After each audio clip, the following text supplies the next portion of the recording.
Student, मैं प्रेरणा सक्सेना। अपन आज कक्षा 7 सामाजिक अध्ययन पाठ 2 का अध्ययन अपन इस पाठ में करेंगे, जिस पाठ का नाम है शासक तथा शासन। ठीक है ना। तो अब मैं पढ़ती हूँ, आप लोग अपनी किताब में मैच कीजिएगा। मध्यकालीन दौर के दौरान अनेक राजवंशों ने भारत पर शासन किया। जो मध्यकाल था उस समय अनेक राजवंशों ने हमारे भारत पर शासन किया। उत्तरी भारत तथा दक्षिणी भारत के राज्यों के मध्य में लगातार युद्ध होते रहे थे। इसकी वजह से अनेक राज्यों का उत्थान तथा अनेक राज्यों का पतन हो गया। आइए राज्यों को 3 भागों उत्तरी, दक्षिण तथा दक्षिणी भारत में विभक्त करके पढ़ते हैं अपन। उत्तरी भारत, पहले में पॉइंट में क्या है, उत्तरी भारत। अनेक राजाओं ने पुराने समय में पूरे भारत को एक साम्राज्य के अंतर्गत एकजुट करने की कोशिश की, परंतु इन प्रयत्नों के अच्छे परिणाम हासिल नहीं हुए। हर्षवर्धन प्राचीन समय के ऐसे अंतिम राजा थे जिनका साम्राज्य सबसे बड़ा था। हर्षवर्धन जो राजा थे उसका साम्राज्य सबसे बड़ा था। उसकी राजधानी कन्नौज थी। उनकी मृत्यु के बाद भारत अव्यवस्था तथा वंशों में डूब गया। भारत में अव्यवस्था फैल गई और कई वंशों में डूब गया। विविध राजाओं ने अहंकार पूर्वक साम्राज्य स्थापित करने का प्रयत्न किया। पहला है कन्नौज के लिए 3 दलों का संघर्ष। कन्नौज जो था उसके लिए 3 दलों के राज्यों के लोगों ने संघर्ष किया। उत्तर के राजा सदैव कन्नौज पर अपना अधिकार हासिल करने के विषय में सोचते रहे।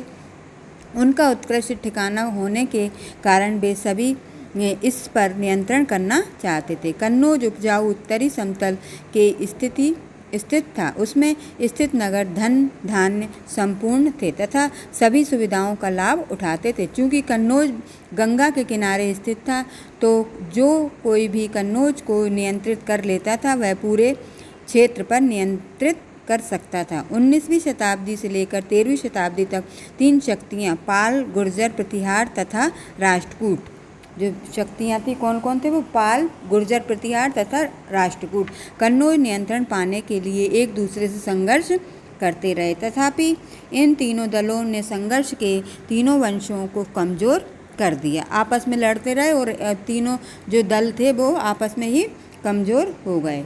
पाल वंश की खोज गोपाल ने 19वीं सदी में की थी। वे एक चुने गए राजा थे क्योंकि उनसे पूर्व के राजा के कोई संतान नहीं थी। पूरा बंगाल तथा अधिकतर बिहार उनके साम्राज्य के अंतर्गत आता था। इस वंश ने लगभग 30 वर्ष तक बंगाल पर राज्य किया तथा बंगाल को एक संतुलित सरकार दी। पाल राजा कन्नौज को अपने साम्राज्य में मिलाने के लिए उत्सुक थे।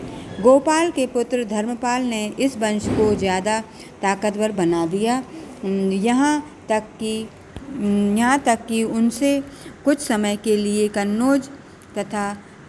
कन्नौज पर भी शासन किया। वे एक बुद्धिमान कहाँ गया वो बुद्धिमान शासक थे। उन्होंने अपनी सेना को शक्तिशाली बनाए रखा तथा वे पड़ोसी राज्यों से भी दोस्ती का संबंध रखते थे। उन्होंने अपने व्यापारियों को समुद्री तथा भूमिगत व्यापारों में लिप्त होने को कहा। देवपाल ने विरासत में प्राप्त अच्छे शासन को आगे बढ़ाया। पाल राजाओं ने कला तथा साहित्य को भी प्रोत्साहन दिया। वे नालंदा विश्वविद्यालय को फिर से चलन में लाए तथा बुद्ध शिक्षा को बढ़ावा दिया। राजा धर्मपाल ने मगध में नया पेज पलटेंगे विश्वविद्यालय विक्रमशिला विश्वविद्यालय की स्थापना की। यद्यपि 12वीं सदी के मध्य में पाल को हटाकर सेन वंश का शासन आ गया। प्रतिहार, अगला जो शासक था वो प्रतिहार वंश थे। प्रतिहार 19वीं सदी में राजस्थान के अवंती में सत्ता में आए। यह एक छोटा वंश था, लेकिन ये शीघ्र ही शक्तिशाली हो गए। प्रतिहारों ने कुछ समय के लिए कन्नौज पर विजय प्राप्त की, लेकिन जल्द ही पालों से हार गए। मिहिर भोज राजा एक शक्तिशाली शासक थे। उन्होंने पुनः अपनी शक्ति को एकत्रित किया तथा पुनः पालों से कन्नौज को जीत लिया। उन्होंने लगभग 46 वर्ष तक शासन किया। उनके पुत्र महेंद्रपाल ने इस साम्राज्य को आगे बढ़ाया। यद्यपि उनके बाद में वंश कमज़ोर थे, बाद के जो वंश थे वो कमज़ोर थे तथा आक्रमणों से अपने साम्राज्य को नहीं बचा पाए। 1018 में महमूद गजनवी ने प्रतिहारों को हरा दिया और तथा वंश का अंत होने लगा। उनके वंश का अंत, प्रतिहारों को हराने के बाद उन प्रतिहार वंश का अंत होने लगा। अगला जो वंश है वो राष्ट्रकूट है। इस वंश ने उत्तरी पूर्वी दक्कन में शासन किया तथा इनकी राजधानी मालखेत थी। ये क्षेत्र शोलापुर के निकट आधुनिक महाराष्ट्र में स्थित है। राष्ट्रकूट दंती दुर्गा के नेतृत्व में शक्तिशाली हो गए। उन्होंने दक्षिण तथा उत्तरी साम्राज्य से लगातार युद्ध करना पड़ा। इस वंश में अनेक महत्वाकांक्षी राजा थे जिन्होंने कन्नौज तथा उपजाऊ गंगा भूमि पर शासन पाने के लिए अनेक बार शक्तिशाली वंशों जैसे प्रतिहार तथा पालों में युद्ध किया। दक्षिण की ओर ये पल्लवों, पांडवों तथा चोलों से लड़े। लगातार युद्ध करने से ये कमज़ोर होते चले गए। ठीक है ना, आपस में लड़ते रहे तो लगातार लड़ते लड़ते ये आपस में इनकी शक्तियाँ कमज़ोर हो गई। अतः 10वीं शताब्दी में चालुक्य वंश ने इसका विनाश कर दिया। पालों, प्रतिहारों तथा राष्ट्रकूटों का पतन। अब तीनों वंश पाल, प्रतिहार और राष्ट्रकूटों ने एक दूसरे से लगातार युद्ध करके स्वयं को शक्तिहीन बना लिया। उनकी शक्तियाँ समाप्त हो चुकी थी। परिणाम स्वरूप तीनों वंशों का अंत शताब्दी को युद्ध अवधि में ही पतन हो गया। पालों को चोल वंश द्वारा प्रतिस्थापन कर दिया गया। पाल जो थे वो चोल वंश में प्रतिस्थापित हो गए। प्रतिहार साम्राज्य विविध भागों में बट गया तथा यहाँ से राजपूतों का उत्थान हुआ। चालुक्य ने राष्ट्रकूटों की जगह ले ली। अब इसमें ज्ञानवर्धक जो है वो है राजपूत शब्द संस्कृत भाषा के राजा पुत्र से लिया गया है, जिसका मतलब होता है राजा का पुत्र। ठीक है ना। अब आते हैं राजपूत। प्राचीन समय के दौरान हमने राजपूतों के विषय में नहीं सुना। यद्यपि राजपूत वैदिक समय के क्षेत्रीय तथा योद्धाओं के वंशज होने का दावा करते हैं। वे दावा करते हैं कि वे सूर्यवंशी, सूर्य के परिवार तथा चंद्रवंशी यानी चंद्रमा के परिवार से हैं। कुछ राजपूत वंश स्वयं को अग्निकुल यानी अग्नि के परिवार में भी मानते हैं। यद्यपि इतिहासकारों का ऐसा मानना है कि राजपूत केंद्रीय एलिया के जातियों जैसे शाखा, कुसहन तथा हूण के वंशज हैं, जो हूण आक्रमण के बाद भारत में बस गए थे। दिल्ली के तोमर 10वीं सदी में सत्ता में आए। तब उन्होंने दिल्ली यानी दिल्ली शहर की स्थापना की। वे प्रतिहारों के नीचे कार्य करने वाले छोटे शासक थे, लेकिन जब प्रतिहार लगातार युद्ध करके कमज़ोर पड़ गए तो तोमर वंश ने अपने स्वतंत्र होने का ऐलान कर दिया। बाद में चौहान वंश ने उसकी भूमि को अपने क्षेत्र में जोड़ लिया। अगला पेज पढ़ते हैं, पेज पलटिए। चौहान ने जिन्हें चाह मानस भी कहते हैं, चौहानों को क्या कहते हैं? चाह मानस भी कहते हैं, दिल्ली तथा अजमेर के आसपास के क्षेत्र पर शासन किया। पृथ्वीराज चौहान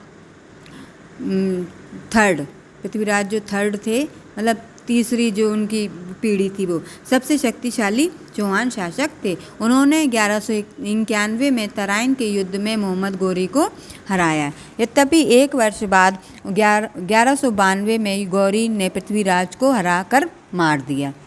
ठीक है। गुजरात के सोलंकी गुजरात के चालुक्य के रूप में जाने जाते थे। सिद्ध राजा उनका सबसे शक्तिशाली शासक था। माउंट आबू का दिलवाड़ा मंदिर तथा मोधेहरा का सूर्य मंदिर सोलंकी शासकों द्वारा ही बनाए गए थे। ठीक है। मालवा के पवार भी कहलाए। जो परमार वंश के थे वो क्या कहलाए? पवार कहलाए। भोजन परमार इस वंश का सबसे शक्तिशाली शासक था। उसकी राजधानी धर थी। उदयपुर का नीलकंठेश्वर मंदिर परमारों द्वारा ही बनाया गया है। गहा देवालय ने कन्नौज के आसपास के क्षेत्र पर राज्य किया। गहा देवालय के राजा जयचंद को मोहम्मद गोरी ने हरा लिया। यमुना तथा नर्मदा नदी के मध्य की भूमि पर चंदेलों का शासन था।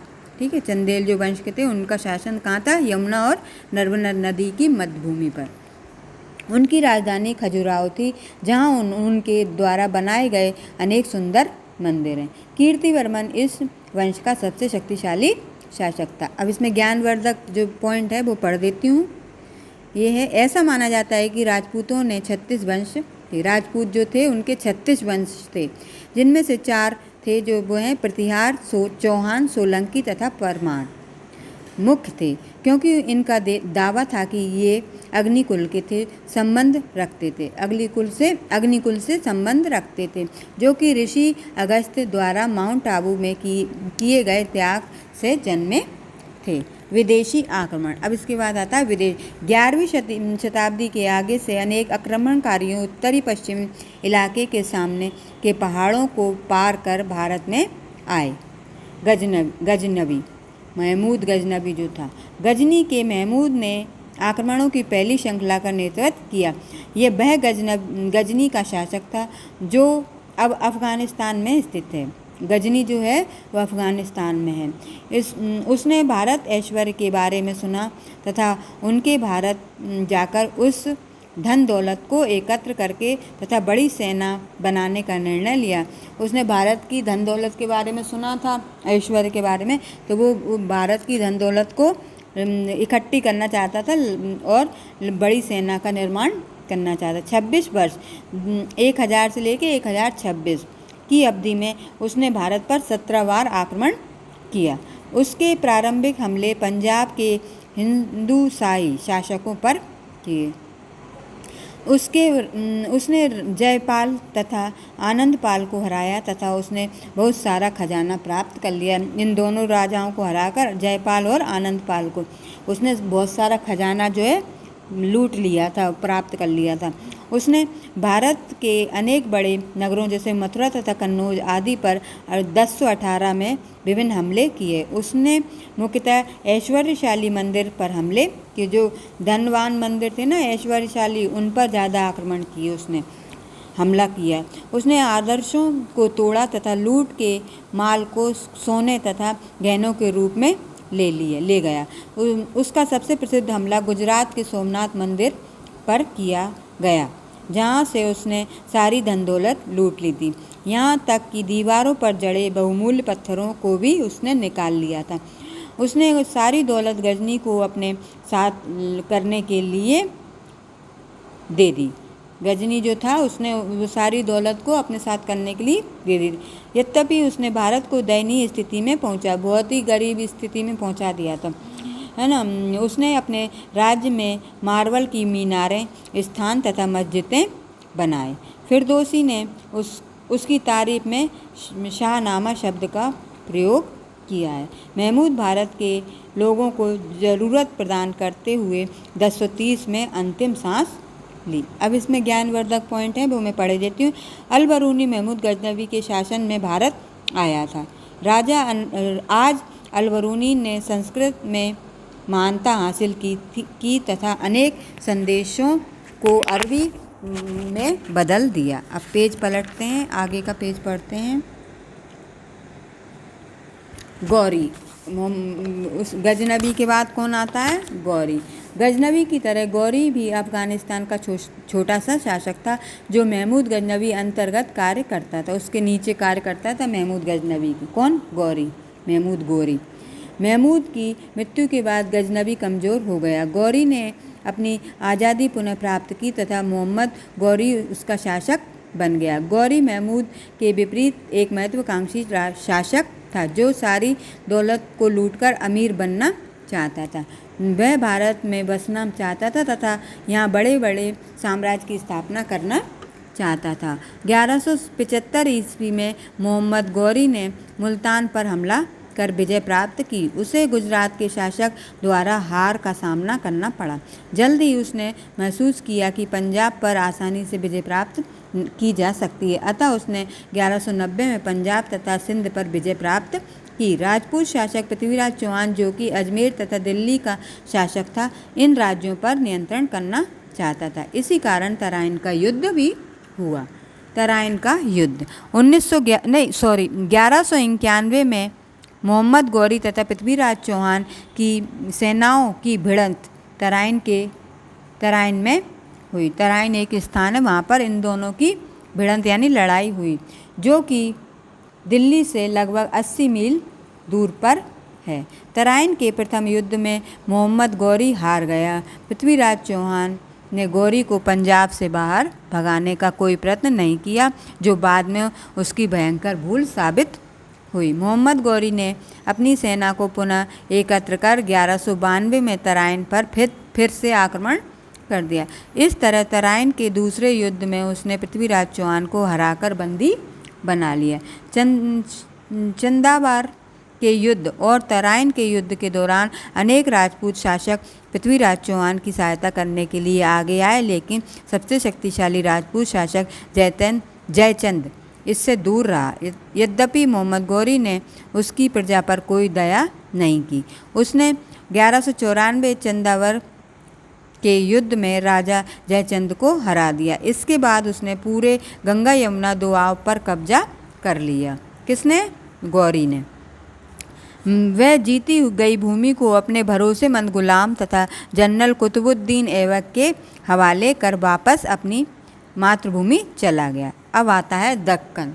जो भाग है वो है दूसरा नंबर था, वो क्या है? दक्कन। नर्मदा तथा कृष्णा नदी के मध्य के क्षेत्र को दक्कन कहा जाता है। इसमें राष्ट्रकूट, वहाँ पर राष्ट्रकूट बहुत शक्तिशाली थे। जैसा कि आप पहले ही जानते हो कि राष्ट्रकूटों को उत्तर में पाल प्रतिहार से तथा दक्षिण में पल्लव, पांडव तथा चोलों से युद्ध करना पड़ा। वे ज़्यादा दिनों तक शक्तिशाली नहीं रह सके, क्योंकि उन्हें लगातार युद्ध करने पड़े। राष्ट्रकूट योग्य शासक था तथा योद्धा था।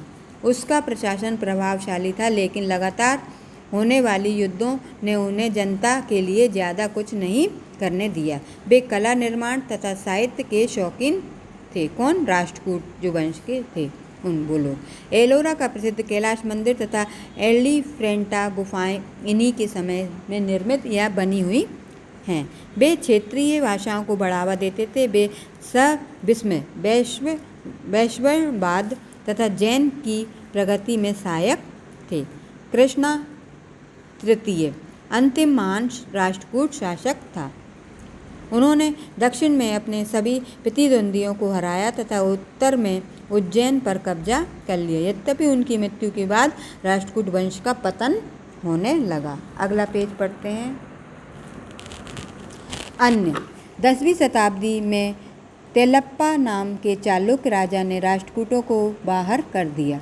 उनके उत्तराधिकारी कल्याणी के चालुक्य अन्य पश्चिमी चालुक्य कहलाए। विक्रम उनके महान शासक थे। उन्होंने तथा उनके उत्तराधिकारियों ने एलोह, बादामी तथा पट्टादकम में अनेक मंदिरों का निर्माण किया। देवगिरी के यादवों ने के साम्राज्य की खोज भिल्लामा ने 12वीं शताब्दी में की। जल्द ही उन्होंने नर्मदा तथा गोदावरी नदी के मध्य में अपना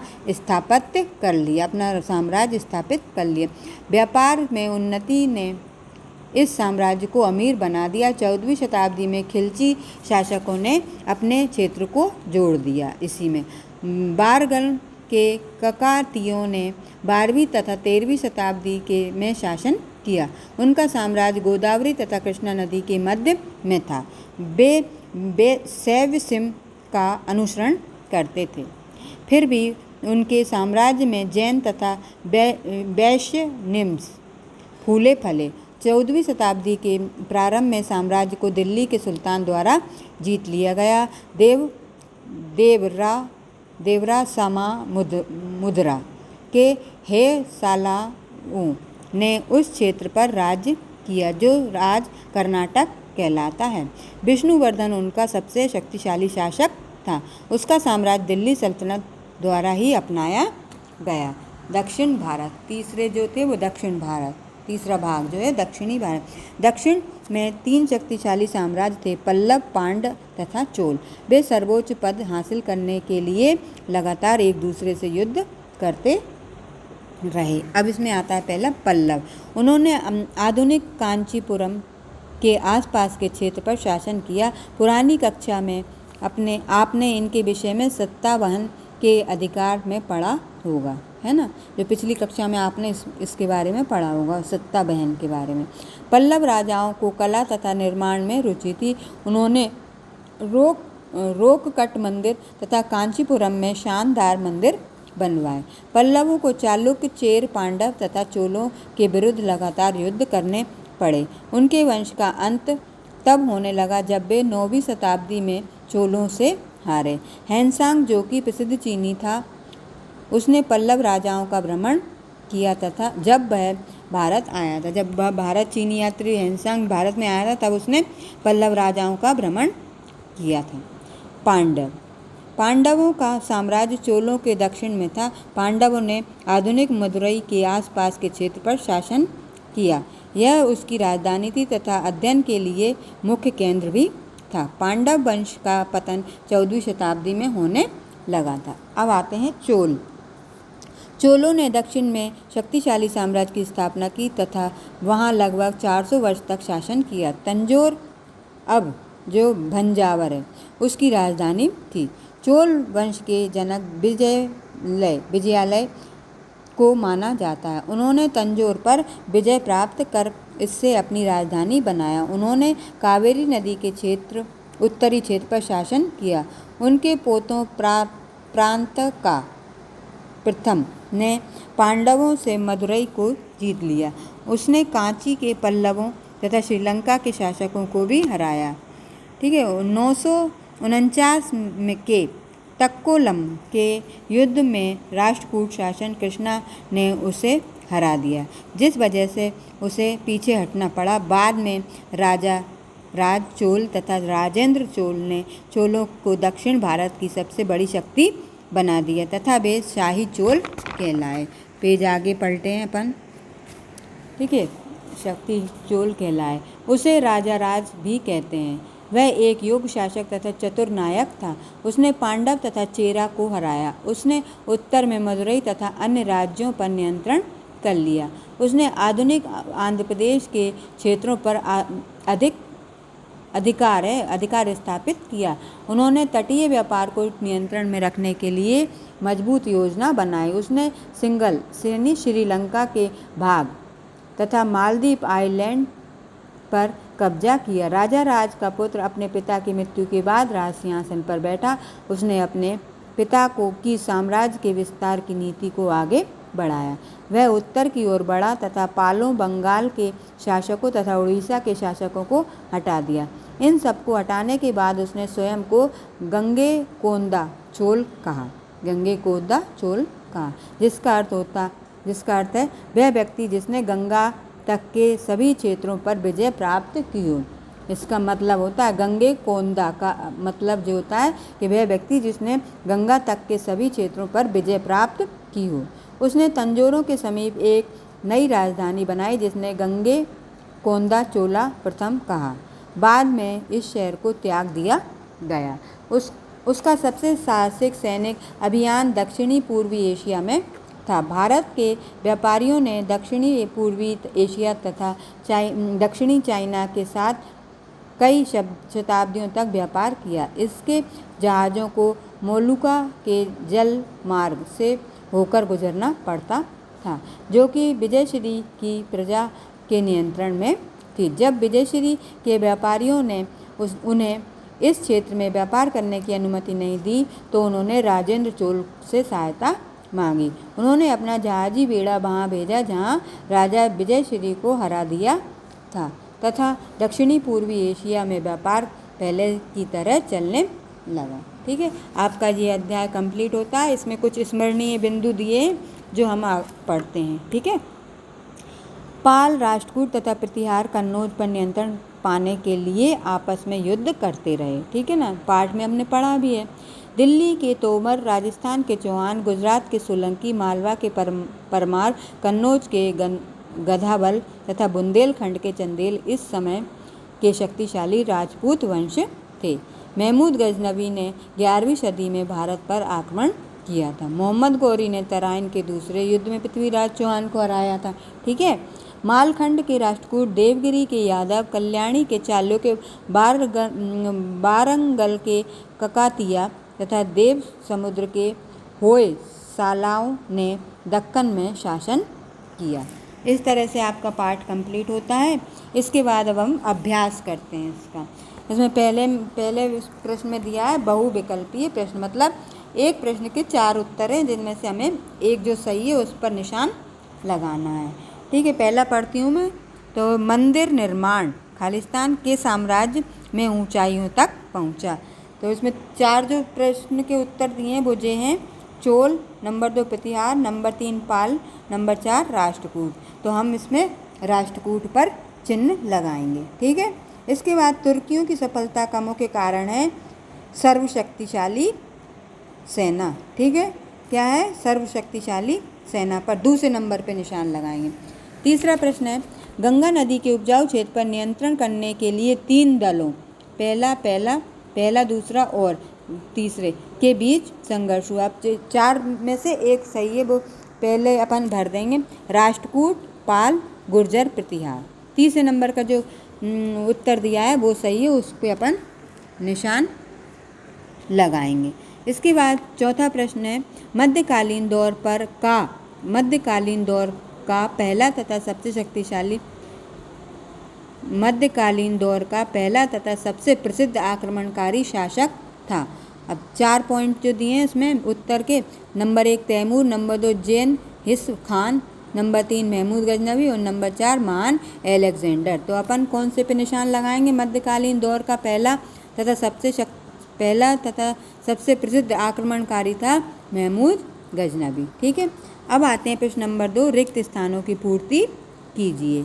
तो पहला खालिस्तान है खजुराहो खालिस्तान के शासकों की राजधानी थी। तो इसमें हम भर देंगे चंदेल। ठीक है, इसके बाद दूसरा खालिस्तान है, पहले शुरू में ही खालिस्तान ने सोमनाथ मंदिर को लूटा। किसने लूटा था सोमनाथ के मंदिर को? महमूद गजनवी ने। तो इसमें खालिस्तान में भर देंगे अपन महमूद गजनवी।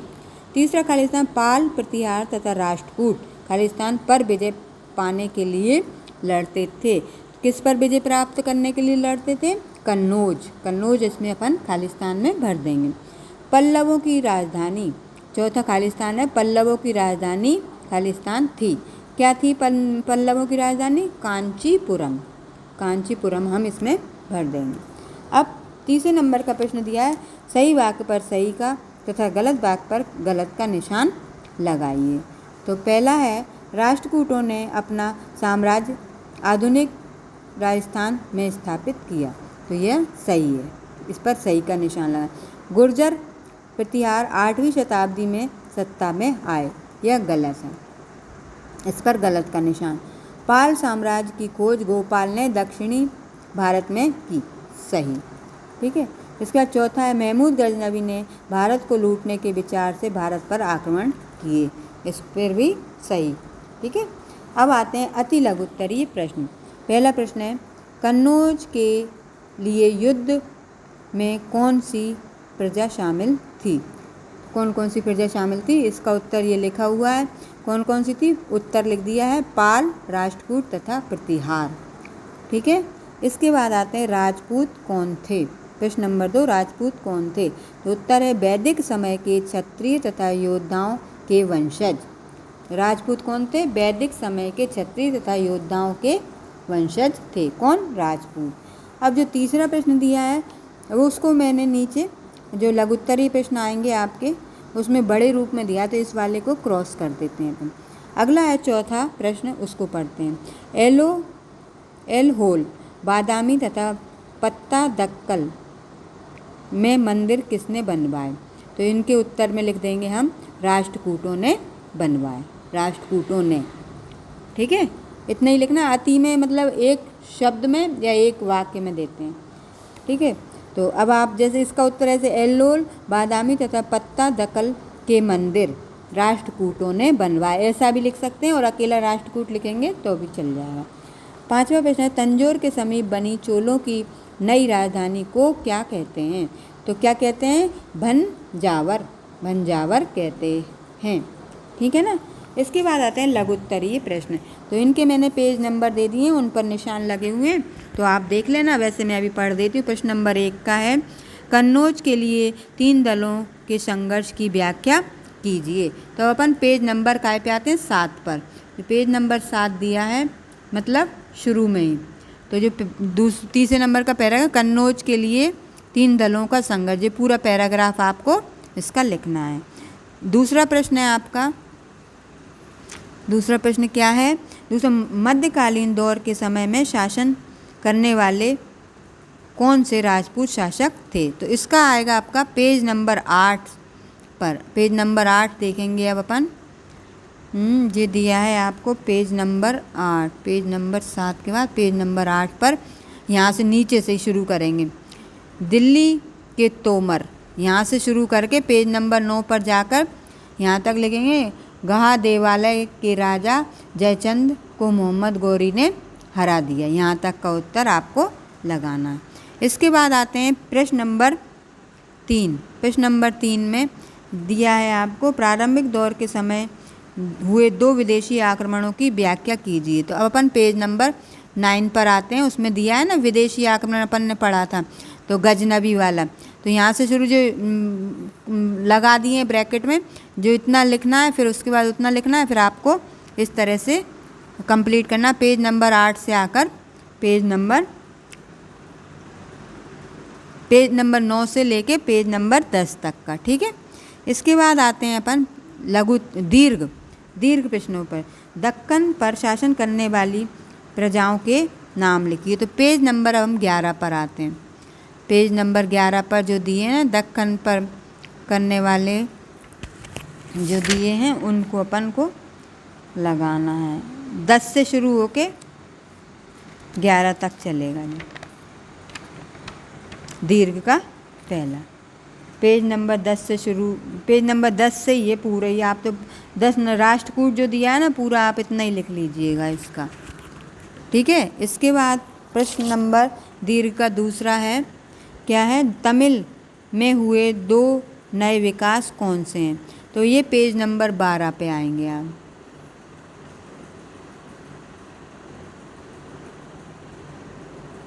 दस 11 12 पे जो दिया है ना वो दूसरा है, वो एक लग गया, वो गलती से लग गया। दीर्घ का दूसरा नंबर का है, ठीक है। तो वो आप पेज नंबर 12 पे दिया है, ठीक है ना। इस तरह से आपका पेज पार्ट ये वाला कंप्लीट होता है। अभ्यास कार्य भी कंप्लीट हो चुका है। इसको आप अपनी कॉपी में नोट डाउन कर लीजिएगा। आगे की कक्षा में मिलेंगे, तब हम अगला चैप्टर पढ़ेंगे। Thank you.